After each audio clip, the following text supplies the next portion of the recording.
শরীরটা আজ একদম ভালো লাগছিল না, তাই আজ আর সকালে পড়াতে যাইনি। সকালে এরকম মা ছোলা সেদ্ধ করে তার মধ্যে শসা আর পেঁয়াজ কেটে দিয়েছিল, আর আমি ওপর দিয়ে এরকম লেবু ছিটিয়ে ওটাই মেখে খেয়েছি। আর এটা খেলে না অনেকক্ষণ পেটটা ভরা থাকে। আর তারপরে চলে এলো আমার এটা পিয়ার।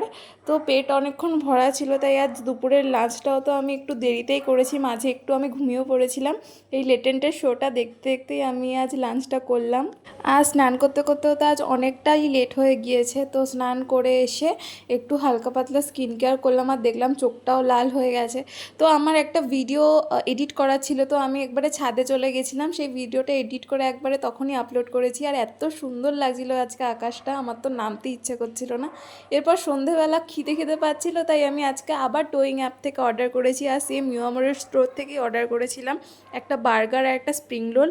আর এটার ভেতরে কিন্তু ভরে ভরে চিকেন দেওয়া ছিল, আর খেতেও ভীষণই টেস্টি ছিল।